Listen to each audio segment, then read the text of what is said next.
సంవత్సరాల తరబడి government job కోసం వేచి చూస్తున్నారా? కేవలం 8 నెలల్లో మీ కల నెరవేర్చుకోండి. వెంటనే కింది నంబర్స్‌కి కాల్ చేయండి. ప్రముఖ ఆధ్యాత్మికవేత్త అనంతలక్ష్మి అమ్మగారు ఉన్నారు. నమస్తే అమ్మా. నమస్తే తల్లి. తల స్నానం చేసే పూజ చేయాలా? అంటే పూజ ప్రతిరోజు చేస్తాం కదా, మరి తల స్నానానికి కొన్ని రోజులే ఎందుకు పెట్టారు? అసలు తల స్నానానికి అభ్యంగన స్నానానికి ఉన్న తేడా తెలియాలమ్మా. అభ్యంగన స్నానం అంటే నూనె రాచుకుని తలకి కుంకుడుకాయో షీకాయో ఈ రోజుల్లో ఏదో షాంపూనో పెట్టుకు రుద్దుకుంటారు. ఇప్పుడు అంతగా నూనె పట్టించుకునే ఓపిక లేకపోతే కనీసం పెద్దవాళ్ళు ఉంటే అమ్మ కడుపు చల్లగా అత్త కడుపు చల్లగా అని చెప్పి ఒక చుక్క నూనె పెట్టించుకుంటారు. లేకపోతే ఊరికి వాళ్ళైనా ఒక మాడు పట్టున ఒక నూనె చుక్క పెట్టుకుని తర్వాత స్నానం చేస్తారు. లేకపోతే చేయకూడదమ్మా. అది చేస్తే ఒట్టినే తల మీద పోసుకుంటే అశుభానికి చేస్తాం ఆ పని. మనం దుర్వార్త విన్నాం అనుకో, ఉన్నవాళ్ళం ఉన్నట్టుగా సచేల స్నానం కట్టుబట్టలతో సహా స్నానం చేసేస్తాం. అంటే ఒకవేళ బట్టలతో చేయకపోయినా కనీసం స్నానం చేసి బట్టలన్నీ అక్కడ తడిపి అక్కడ పెట్టి మరీ స్నానం చేస్తాం, అంతే కదా. అంటే అది సెంటిమెంట్, దాని వెనకాల ఏమైనా ఉందా అమ్మా? ఉందమ్మా, లేనిది మన సెంటిమెంట్లు అన్నీ కూడా వెనకాల సైంటిఫిక్ రీజనింగ్ ఉన్నవే అన్నమాట. అలాగే కొన్ని ఇంట్లో పితృకార్యాలు చేస్తారు, తద్దినాలు అవి పెడతారు.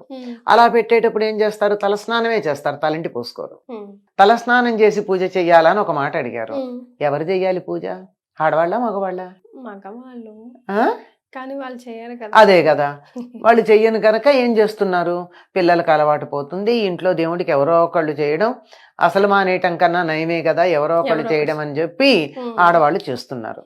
ఆడవాళ్ళు చేయడం తప్పేం లేదు. ఆడవాళ్ళు చేస్తే దాని ఫలితం ఎవరికి వస్తుంది? వాళ్ళకే వస్తుంది. మగవాళ్ళు చేస్తే కుటుంబం మొత్తానికి వస్తుంది. పాపం ఆడవాళ్ళు చేసిన మగవాళ్ళకి వెళ్ళదమ్మా. అందుకోసం ఏం చేస్తారు వీళ్ళు, వ్రతాలు చేసి ఆ వ్రతం యొక్క ఫలంగా నా భర్త కలకాలం బతికుండాలి అని ప్రత్యేకంగా కోరుకుంటున్నారు. మరి ఒకళ్ళు అడిగారు, మరి మగవాళ్ళు ఎవరు ఆడవాళ్ళకి మేలు కలగాలని వ్రతాలు చేయరు అంటే, అసలు వాళ్ళు పూజ చేస్తే కుటుంబానికి అంతా వస్తుంది కదా, ప్రత్యేకం చేయడం దేనికి? ఆడవాళ్ళు వాళ్ళు చేస్తున్నారు కనుక అయ్యో నా భర్త చేసే పూజ వల్ల నాకేదో మేలు జరుగుతోంది అందరికీను, నేను నా భర్తకి ఏం చేయలేకపోతున్నానే అని తపన పడి వ్రతాలు చేసి 5వ తనం కావాలని కోరుకుంటున్నారు. అంటే భర్త ఎక్కువ కాలం బతకాలని. అదమ్మా విషయం. ఈ లాజిక్ అర్థం కాక చాలా పూజల విషయంలో కూడా ఆడవాళ్ళు మగవాళ్ళు అని రకరకాల మాటలు మాట్లాడతాం మనం. కనుక మగవాళ్లే గనక పూజ చేసేటైతే అసలు మగవాళ్ళు నిత్యం తలస్నానం చేయాలని చెప్పారు. అభ్యంగన స్నానం అప్పుడప్పుడు చేసినా నిత్యం తల మీద నీళ్లు పోసుకోవాలి మగవాళ్ళు. అట్లాంటప్పుడు అసలు తలస్నానం చేసి పూజ చేయాలన్న ప్రసక్తే లేదు, తప్పనిసరిగా స్నానం చేస్తారు.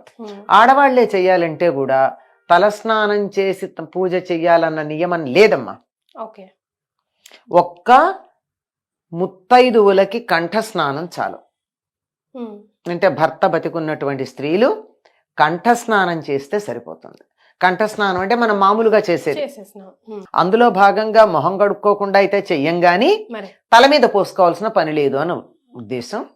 దానికి ప్రత్యేకంగా వాళ్ళు చేసేది మాత్రం అభ్యంగన స్నానం చేయాలి. తలకు నూనె రాచుకుని అప్పుడు తలంటూ స్నానం చేయాలి.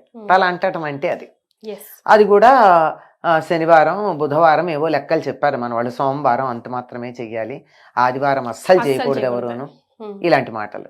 కనుక ఇప్పుడు అర్థమయ్యింది కదమ్మా. రోజు ఆడవాళ్ళు పూజ చేసేటైతే తల స్నానం చెయ్యాలా? చెయ్యనక్కర్లేదు. క్లారిటీ వచ్చిందా?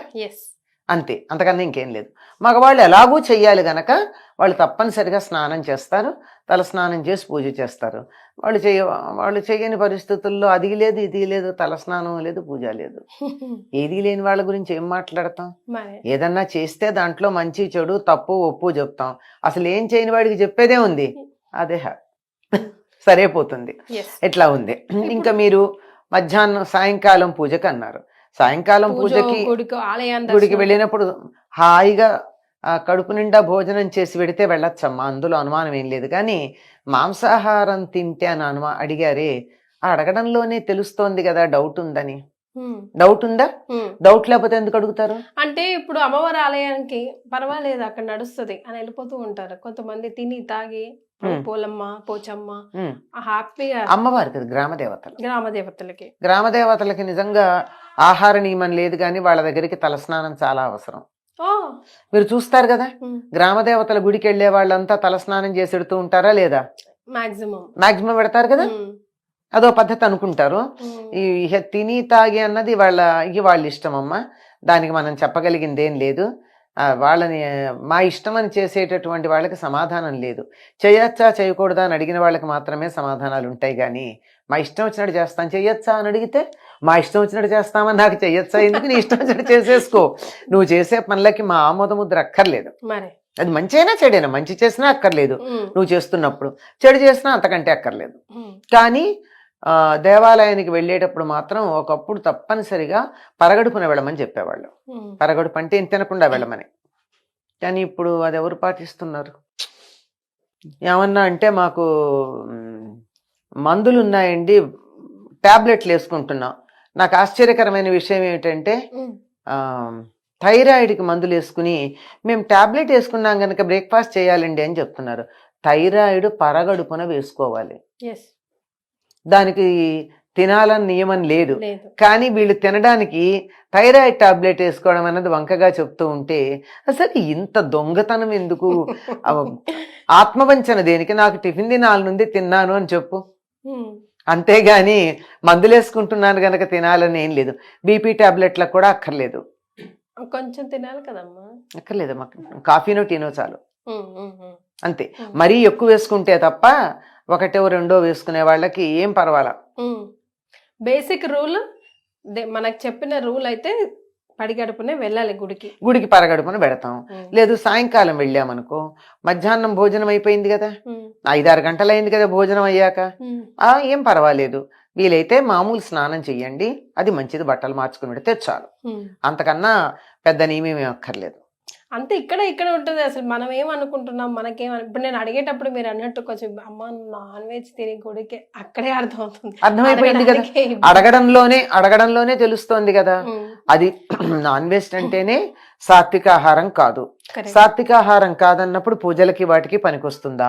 కానీ గ్రామ దేవతలకు ఇస్తాం గనక అంటే ఇస్తాం సరే. ఇప్పుడు నేను ఇంట్లో మామూలుగా కూడా పండు దేవుడికి నైవేద్యం పెడతా కదా అని చెప్పి స్నానం చేయకుండా పాచిబట్టలతో దేవుడికి పండు నైవేద్యం పెడతానా? పండే, కానీ స్నానం చేయకుండా పెట్టను కదా. మరి అట్లాంటప్పుడు అక్కడ నాన్ వెజిటేరియన్ తిని వెళ్ళడం అనేది అమ్మవారికి పెడతాం కదా మేము తింటాము అన్న దానికి ఎలా అన్వయం ఆలోచించండి.